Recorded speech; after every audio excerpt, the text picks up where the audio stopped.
The Oklahoma City Thunder fell to the Golden State Warriors. Was it a bad call at the end? The Thunder deserve a lot of credit. So does Lu Dort. We'll talk about it all on today's Locked On Thunder podcast. You are Locked On Thunder, your daily Oklahoma City Thunder podcast. Part of the Locked On Podcast Network, your team every day.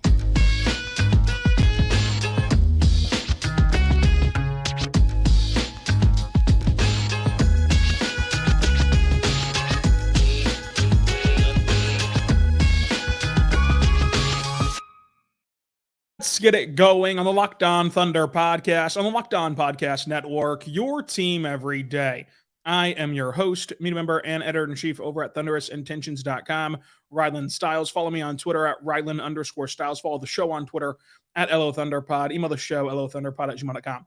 On today's show, brought to you by Game Time, we're diving into the controversial call at the end of Warriors Thunder. We're talking about the Thunder hanging around with Golden State, despite SGA not being on the floor. The new court, more, everything from this game we're going to dive into today, brought to you by Game Time. Go download the Game Time app, create your account, and use code LOCKEDONNBA for $20 off your first purchase. So in this game, the Thunder were without SGA, still did not have Kenrich Williams, did not have Keontae Johnson, he's with the G League, but then Jaylin Williams out of Arkansas was back for this game. J. Will came back from his hamstring injury. The Thunder elected not to play Bertans, Mann, Poku, Sarr, Lindy Waters. They started Josh Giddey, Cason Wallace, Lu Dort, J-Dub, and Chet. Cason goes in place of SGA, who was out. The Warriors were fully healthy. Like, there was literally no injury report for the Warriors, and you can only do that if you're like literally fully healthy top to bottom. And they start Steph, Clay, Wiggins, Draymond Green, Kevon Looney. They were a full go. And this game, I don't want the final call to overshadow what this game was. This was an important game for the Thunder. This was a great learning experience for a very young Thunder team. In this game, the lead changed 23 times. Neither side could gain a double-digit lead. The Warriors' biggest lead was 9 points. The Thunder's biggest lead was 7 points. The Warriors out-rebound OKC by 6. The biggest thing is the Thunder had 19 turnovers to the Warriors' 15. OKC needs to invest in like some stickum, into some super glue, Brill cream just to dabble do you. In something has to give with these just fumbled away possessions, and those are going to get worked out. And some of those, I think, come from just the chemistry of anticipatory passes where you've got to know when to anticipate a pass to be coming to you, to be ready for it, and then get it and go up and everything like that. So I think that's part of it. Another part of it, of course, is that you didn't have SGA taking on a bulk of the ball handling duties, to where J-Dub had to be more of a playmaker. Josh Giddey is even more heightened as a playmaker. Each of those guys had 6 turnovers of these 19. So I think that factors in as well. But the Thunder have to clean up the turnovers. We talked about that in Chicago. We talked about that now. So even at the highest of highs in the blowout win over Chicago, we were talking about turnovers. Even now, after this loss to Golden State in the waning moments, we're talking about turnovers. The Thunder shot 60, 51, 80. Warriors shot 56, 45, 83. Really good performance from OKC. And it was an efficient offense. It was a fast offense. They got back to their identity. They got back to the way that they are going to find success playing. They have to play this way. I don't care who's in the lineup. I don't care who's not in the lineup. You have to play fast. You have to get out and run for this young team to take advantage of what they're built to do. For this positionless basketball to work, you have to run. You have to play make. You have to pass the ball. You have to play like they did against Golden State. And when you do, you can beat teams like Golden State.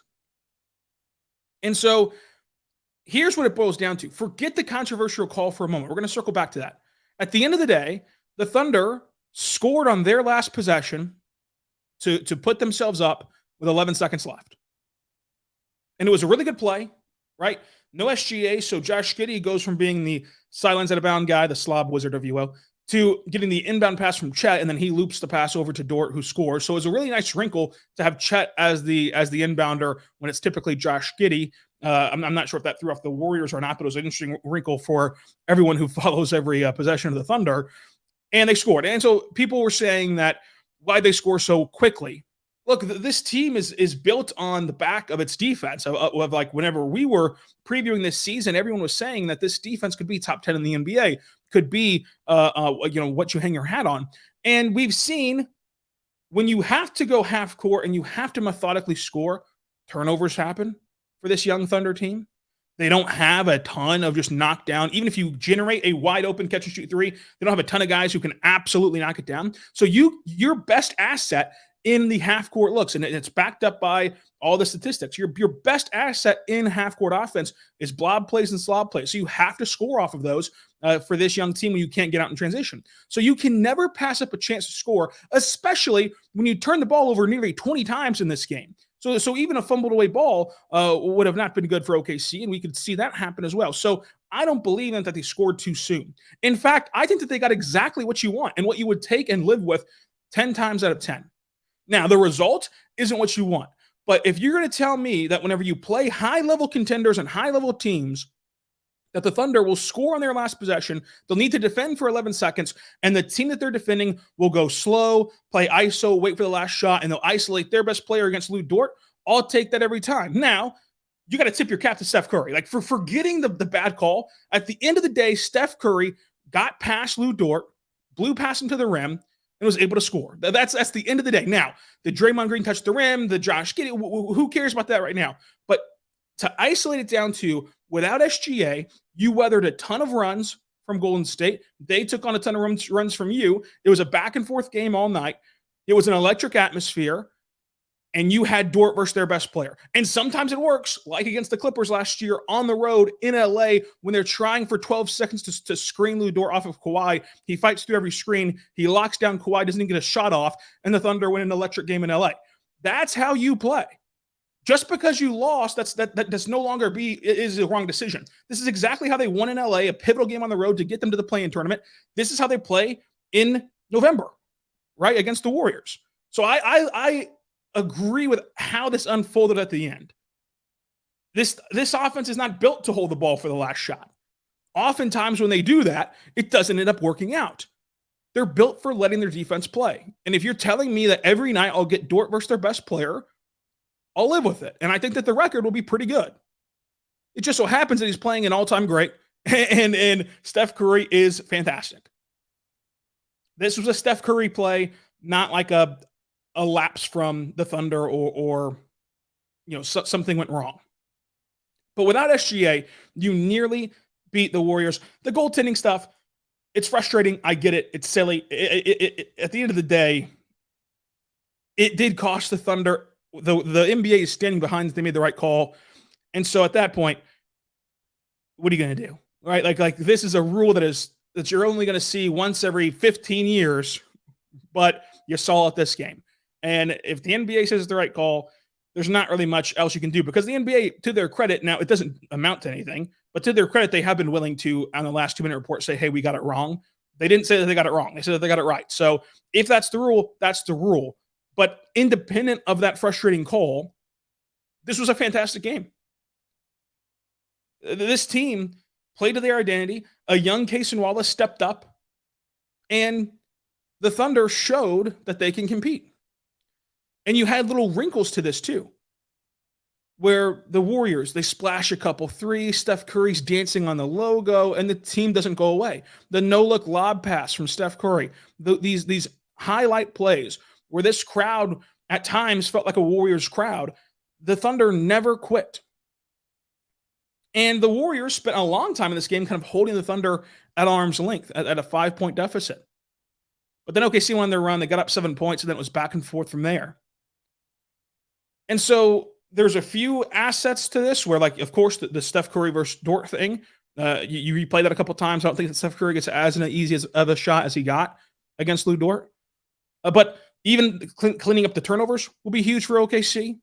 Even the third quarter will be huge for OKC. The Warriors got to rest their starters and their star players pretty much the entire third quarter, and it ends with a tie game. Like, the Thunder did not pull ahead at all at the end of the third quarter. Now, the game was a sour ending, and it is frustrating, and in the moment, it felt just brutal. But when you remove yourself from that whistle at the end, from that review, this was still a great game from OKC. The only thing that I have a true problem with, because again, I believe that if this call wasn't correct, they would have said so in the last 2-minute report, because while most leagues kind of try to protect their officials or whatever, the NBA does say like, hey, they got it wrong. So I'm not going to pretend as though I've read every single line of the NBA rule book. So if that's the rule, that's the rule.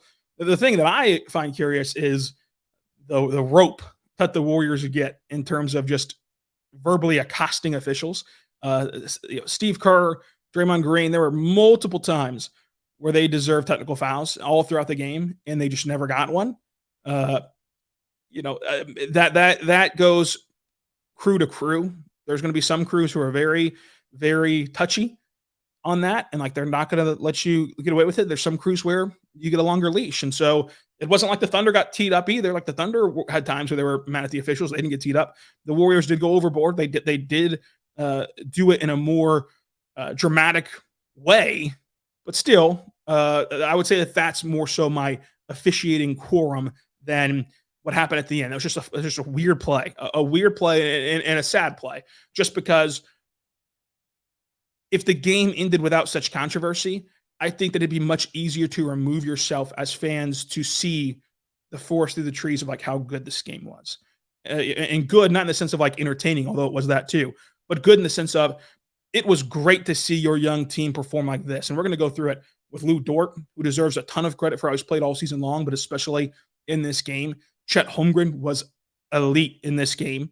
And you're going to go on down the list and see where these guys are going to slowly start to come together, and they're going to slowly start to build. And when I say this, I'm not saying check out until this point, but I think that this team will not peak and will not reach their just go all systems go until that final December homestand or January or February. But right now, you're watching that come together. So these games are still important to see them develop that and develop that chemistry and everything. But this is going to be a slower developing team, a slower peaking team this season, much like it was last year, because you're so young, because you've added so many new wrinkles, because you're figuring out the rotation, because you're trying to see what works against different matchups. And so eventually this is going to be a really good team. I still believe that, we're sitting here through 6 games. I still believe that this team can be a top 6 team in the West. And the Thunder, I think, are only going to get better. And I don't think that they've played their A game yet.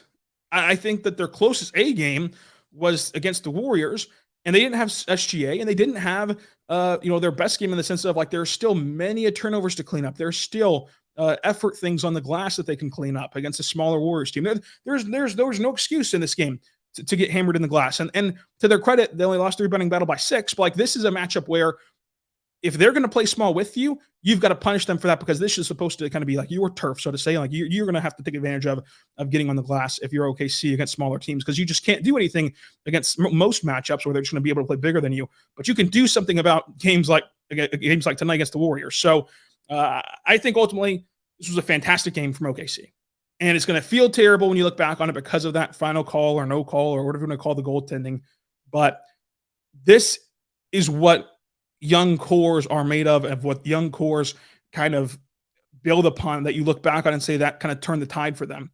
And had you won this game, and even whenever you didn't, I think that this can turn the tide too for a lot of the local Warriors fans to kind of get back on board with what the Thunder are doing. And the mood after the game, I think, showed you what this season was all about. Like this young team, they had it. They had in mind, like, hey, we're still young, we're still growing, we're still doing the right things, but they also had in mind that this sucks. Like it sucks to lose games. And I think that that's the whole point of this season. There's going to be games where they fall short because they're a young team.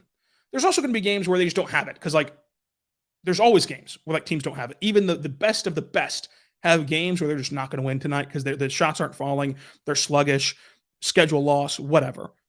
But at the end of the day, this team doesn't like to lose, and they like to try to figure it out, and they keep things in great perspective. Like Chet Holmgren was talking about how he picked up Josh Giddey, and like, hey, we're not even in this game if you don't have that fourth quarter. So like credit to you for having that fourth quarter, or else this game wouldn't even be close, right? So they're able to keep that in perspective while also acknowledging, got to figure this out. And so I think that ultimately this team's going to be really good. I think that this team's still going to be a top 6 seed in the West, but the pathway to get there is going to be windy. It's going to be having a lot of twists and turns, and it's going to have nights like this where you got just right there, but ultimately didn't get over the hump. Today's show is brought to you by Game Time. Game Time is great for you to check out because it's great in general. So the Game Time app, what its benefit is, you get last-minute tickets, lowest prices guaranteed. You get $20 off whenever you use code LOCKEDONNBA as a first-time user. And so my favorite part about it is, in a sport like the NBA, and it happens for NFL, MLB, NHL, everything else. But if you're living here in Oklahoma City, there's 41 home games. And, throughout your life, throughout your schedule, you can't plan to go to 41 home games. It's going to be very hard to do if this isn't your job. So maybe you thought you had something happening tonight and then the plans fell through, but hey, look, the Hawks are in town. So you can go see Trae Young tonight against the Thunder in the Paycom Center. Boom. Get on Game Time, monitor all day. And then when it gets close to tip off, that's when you're going to find your best deals. It's the lowest prices guaranteed for you. It's last minute tickets. It's flash deals. There's zone deals. And so you don't have to make up your mind 5 weeks in advance to get the best prices. You can just simply go day to day. You can be listed as day to day, although aren't we all in this life, of are you going to attend? Are you not going to attend? And you can make sure you get the best prices for these Thunder games. And in the NBA with the injury reports coming out every hour, you can kind of monitor and see, is this a game that I want to go to? And then boom, whenever you do, load on up to Game Time, and you're going to get the last-minute tickets, lowest prices guaranteed. They have great guarantees for you. They have event cancellation protection, job loss protection. They have all that fun stuff. You get a view from your seat at each venue, so you know exactly what you're signing up for with that ticket. So check it out today. Game Time is the only ticketing app that gives you complete peace of mind whenever you purchase, with that view from your seat, with the all-in prices shown up front, so there's no hidden fees or no stuff you got to calculate by yourself. You just get your tickets in seconds with 2 taps, and away you go at Game Time. So download the Game Time app, use code LOCKEDONNBA for $20 off your first purchase. Terms and conditions apply. Create that account, use code LOCKEDONNBA, LOCKEDONNBA, for $20 off of your first purchase. Download today at Game Time.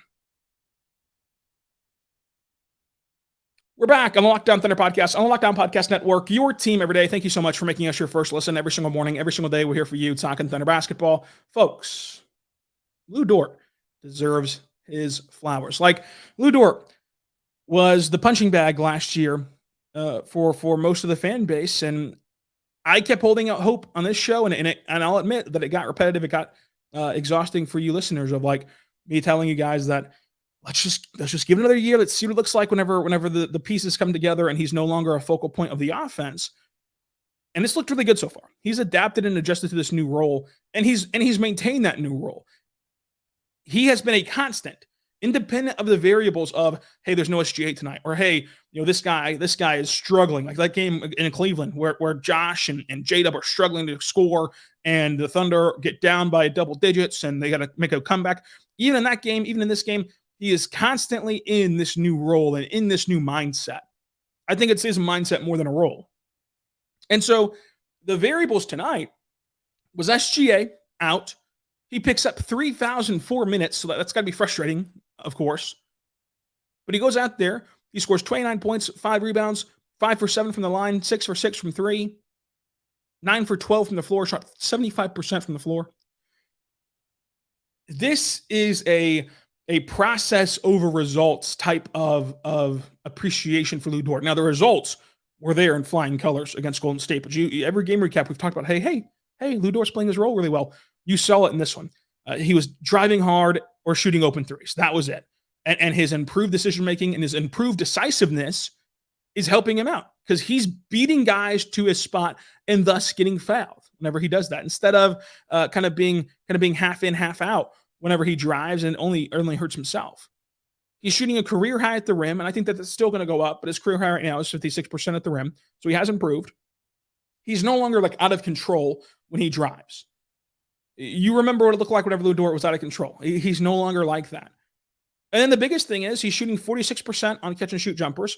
He's shooting 50% on spot up attempts.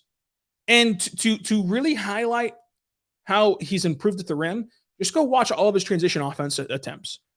He is generating over 1.2 points per possession in transition offense which just shows the body control that he now possesses at the rim to finish through and around defenders, and the patience of when to gather and when to go up versus before. Not only was it out of control, it kind of looks robotic a little bit of like, just, hey, I've got to go to score at the rim, so let me just do it now, and independent of what the defense is doing, I'm just going to go up, and it ends up with him going up on like 5 or 4 defenders in the paint. And even his heat checks in this game were pretty well thought out. Like the sidestep 3 was electric. It did get a wide open good shot, and he did hit it. But like, it wasn't as though he did that just right off the jump of a possession. He did that because the ball swings to him. The defense is rotating late, and he's beating the defense with that shot fake sidestep 3 where he's wide open. Like there was a method to it, not just a, hey, I'm 5 for 5, let me shoot another one. Right? It was different in this game, and I think he deserves a lot of credit for pretty much eliminating most other shots than just 3 and rim. That's going to be his role, and he doesn't insert himself into the conversation offensively. He lets it come to him. And so even whenever he shot the other night, like 1 for 4, 1 for 5 from 3 the other night, those 5 threes were well thought out, perfectly timed, great looks. They just didn't go in. And against the Warriors, they went in. So I don't care about when it goes in and when it doesn't. I care about how it looks and how he's playing. And so in this game, they did go in, but he let everything come to him in the flow of the offense, which was great. Chet Holmgren was elite. Elite. He does so many things very, very well. On 9 shots, he got 24 points. And I think that some of the biggest plays was like he opens up this game where he gets the ball, he dribbles through the lane, hits a mid-range shot. Then he gets an assist. Then he hits a trailing 3. That's how he opens this game. He goes 8 for 8 at the free throw line. We talked in the preseason, like if he can sustainably get to the line, that's going to be a massive difference for him. And he has throughout this whole season so far. He's consistently gotten to the line. And I'm going to say this, and you're going to think of a different player, but his spin move works. Like it actually works, and it is used to his advantage. Of like him spinning through the paint is timed so well that every time he's either going to get a basket from it or a foul. He's not just spinning because, oh crap, I dribbled this far and I don't know what to do next, and then he loses the basketball. Like he is spinning because of what he's reading defensively. The pump fake 3, where guys are respecting his 3-point shot so hard, and rightfully so. He's shooting over 50% from 3. That's great. Where guys are respecting his 3-point shot so hard, it allows him to either A, blow right past him for an easy layup. If you want to take that away, though, you're forced to rotate late, and it's either an and one or a foul, and you go to the free throw line. So he has so much gravity, and it's only going to get better from here. I think he's going to get higher usage offensively as the season goes on. I think you even heard Draymond talk about it after the game, where he acknowledges that like Chet's going to be a problem. As these teams start to see it and start to see like, oh, he's using a spin move, he's stepping through on Wiggins, like he's spinning off of Steph into a dunk. Oh, I'm gonna shut that down. Oh, he's getting guys in the air at the 3-point line. As they start to gear up more to stop Chet Holmgren, and that will continue to happen progressively against the Hawks, against these next few teams, the Cavs, and so on and so forth. As that starts to happen, it's gonna open up, other players. It's going to open up the offense so much for OKC. And I think the mindset of Chet Holmgren, you saw that unfold. We've been hearing from Patrick Beverley, from his teammates, from JJ Redick, from all these other guys around the NBA, inside the NBA, that have been praising the mentality that he has, the mentality of kind of him as a player. And you saw that in this game. He gets elbowed in the face by Draymond, isn't fazed, doesn't care, just continues to play. There's a little dust up with Golden State. He's right in the thick of things. Like he's a player who's not just going to sit there and take it. And then you also saw it in the confidence of himself of taking some contested shots. Whereas like most rookies, and especially rookie big men, would like pass that up and kind of shy away from it. Like he is just a different player. And he's a different player, both skill set wise and size wise than OKC's used to. He's also a different player, like mentality wise and personality wise than OKC's used to on the court. So I think Chet Holmgren was excellent in this game. Cason Wallace was also excellent in this game. It's hard to keep remembering that he's only a rookie because he plays so much older than he is. There were plays where early on where you could see Cason, like if you go back and watch like that first quarter, you could see Cason like literally sitting there like thinking like what he's supposed to do, where he's supposed to be positioned, how he's supposed to close out on guys. And it resulted in a couple lapses where he didn't close out hard enough to Clay or Steph. But that was in the first quarter, in the first few minutes of his first start in the NBA against the Warriors in the in-season tournament, all that good stuff. He course-corrected mid-game, mid-quarter. That is insane. To be able to have two lapses, fix it right away, mid-quarter, mid-game, and never have that mistake happen again. To fully eliminate a mistake in one game, especially as a rookie, is awesome.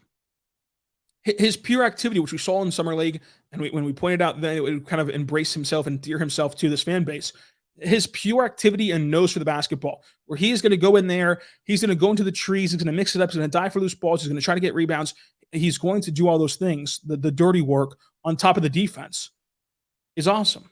He finished over Draymond Green. I think that he navigated the pick and roll very well on both ends, especially defensively. Like at the end of the day, the Steph Curry and Draymond pick and roll is going to just obliterate defenses because, if you're not communicating properly, but also your natural instinct is going to be to blitz Steph Curry at the pick and roll because he's Steph Curry and he can shoot from anywhere and threes are worth more than two. But then if you're both blitzing Steph Curry, he has the ability to pass it to Draymond Green, who's now wide open for an easy deuce. So a couple times, like Steph Curry just beat the Thunder with that pick and roll with Draymond. But then you start to see Cason Wallace like fight through the screens and communicate that he's getting through the screens to where now you can drop back a little bit quicker on Draymond and kind of try to take that away and rotate accordingly. So I think that he settled in as a defender as well as an offensive player in this one. Coming up, let's talk Josh Giddey getting it going late. Let's talk J-Dub. Let's talk Micic and Wiggins playing as well. And let's wrap up this Warriors game ahead of the game against the Atlanta Hawks. But first, I want to tell you right now, my good friends over at FanDuel. Folks, FanDuel is great. Check them out today at FanDuel.com/lockedon. This is a great time for FanDuel because you have the NFL happening. You have college basketball happening. So even tonight alone, Monday alone, you've got the NFL, you've got college basketball, you've got the NBA, you've got the NHL. You've got 4 sports to choose from on FanDuel. And so right now, new customers can have $150 in bonus bets for winning any $5 moneyline bet. So that's $150 in bonus bets if your team wins the moneyline bet. And the money line is simply who you think is going to win. So you can pick the most slam dunk, clearest of clear favorites. For example, we mentioned college basketball. You can pick Kansas men's basketball over Tennessee, over North Carolina Central tonight to win on the money line. They're going to beat North Carolina Central, spoiler alert, and you win $150 plus whatever little you get on the money line because they're such a heavy favorite. So you can go do that and get your reward today. And whenever you do, go to FanDuel. You can also bet on spreads, player props, over-unders, and more. But whenever you do, go to FanDuel.com/lockedon.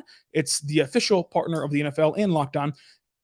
My personal favorite is, of course, to go to FanDuel and check out what they say about the Thunder and about the game today in the NBA. The Thunder, of course, welcome in the Atlanta Hawks. What's happening in this game? The Thunder are 3.5-point dogs at home to Atlanta. I don't know about you, but I like the Thunder here in this matchup. So you can go check it out today at FanDuel.com/lockedon, FanDuel.com/lockedon. We're back on the Locked On Thunder podcast, on the Locked On Podcast Network, your team every day. Thank you so much for making us your first listen every single morning, every single day. We're here for you talking Thunder basketball. Folks, Josh Giddey, he got it going late, and he was really excellent in the fourth quarter. At best, he was in the first 3. You could even say bad in the first 3. But in the fourth quarter, he finally woke up and took advantage of smaller Warrior lineups. In that fourth quarter, he went 6 for 8, scored 14 points, 3 rebounds, and an assist.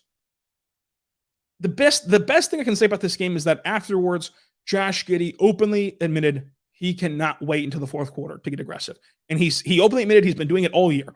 All year, he's been waiting until the fourth quarter. Then something flips, and he just starts to play his style of basketball where he just kind of pounds smaller guards and is able to score at the rim. And it works, and he plays really well, but it's only for a quarter. And he's got to figure out how to do that from 1 through 3, not just in frame 4. He had 2 and 1s in the fourth quarter. Like, he had a really good fourth quarter, but you've got to put it together in year 3 of playing a full game. And it's year 3, game 6, though. So we've got to keep that in perspective, too. He's going to figure this out. And he has been a routinely slow starter if we've seen his whole career, which we have. He ends with 18 points, 5 rebounds, 4 assists, 6 turnovers. The turnovers for him, for J-Dub, for the whole team, you've got to clean up. But let's see how long it takes for Josh Giddey to start playing a full game. He's been a slow starter his whole career, but at least now he's figuring out how to score in the waning moments of games. Let's see how it looks, tonight against the Hawks. After you've acknowledged it's a problem, you've got your first consecutive off days all season long on Saturday and Sunday. Now you play Monday against the Hawks. Let's see how that looks for Josh Giddey against the Hawks, who have a guy like Trae Young, right? They're not going to put Trae Young. If SGA gets upgraded to play, they're not going to put him on SGA. They're not going to put him on J-Dub. They're not going to put him on Chet. Like, they're running out of options here. You could put him on Josh Giddey, and all of a sudden, like, that's a very small guard to get past for Josh Giddey if he wants to take advantage of that from the word go in OKC tonight. So J-Dub, he just gave so much energy. The dunks, the defense, the hype. Like, that was what he gave to this crowd, to this team. He shot 66% from the floor, didn't shoot a 3, went 2 for 5 from the line. So he's got to clean up the turnovers, got to clean up the free throw shooting. But really, this was a nice game from J-Dub. 18 points, 8 assists, 3 rebounds, and so I think that the turnovers, of course, he had to play make more. But I thought that he accepted and embraced that role really well, considering the kind of short notice of it all, and considering it was his first game doing so. But off the bench, Wiggins, personal 4-0 run in less than a minute, 7 points, 2 rebounds, and assists. He is another energy-giving player. You have to play Wiggins more. You have to make Wiggins a staple of what you do, in my opinion. Micic plays in this one. He had a really nice assist. He helped the offense get into a groove. He had 2 assists and a 3 in the first 4 minutes of action for him. He has a really nice skill where he's curling off of screens off the dribble and shoots a mid-range jumper. He works on that all the time in practice, and it worked in this game. But he goes with 5 points, 3 assists, and a rebound. It's hard to play him consistently because of the defense, but you are able to kind of see lineups where you could get him in here against the Warriors. Let's see what it looks like against other teams and where you can find the spots against other matchups, because the defense is rough right now. And Micic has admitted that before, that the defense is rough for him adjusting to the NBA. But you've got to get adjusted by actually playing. And so picking your spots when to work them in is going to be fascinating for OKC. They did get J-Will back. This was a matchup where, like, the Thunder least needed another big, which is why Sarr didn't play in this one. And I'm not sure how much run he would have gotten even if J-Will was healthy or was still on the bench, I should say. He was healthy in this game. J-Will does go for 6 points, 5 rebounds, 3 assists, 15 minutes. He set some really hard screens. Like, screens this time last year for J-Will were not good. Like, he did not set good screens. He went to the G League. He really got better at it, and he got better at the end of last year. And now you're seeing him be a really, really, really good screen setter for the Thunder. So let's highlight that. Let's see what Joe looks like now against a more traditional or like bigger Atlanta team. They have the opportunity to play bigger if they want to, with Nkongwu, with Clint Capella, with these guys. So we'll see what he looks like against Atlanta. But a nice showing, his first game back from that hamstring injury. I really think they can have a really good sophomore season for OKC. So that's the Warriors game. What was your biggest takeaway from this game? Let me know down below in the comment section on YouTube. And you can find us anywhere you get your podcast from, including on Twitter at Rylan_Styles, including Apple Podcasts, Spotify, all that good stuff, and YouTube. So until tomorrow, be good and be good to one another.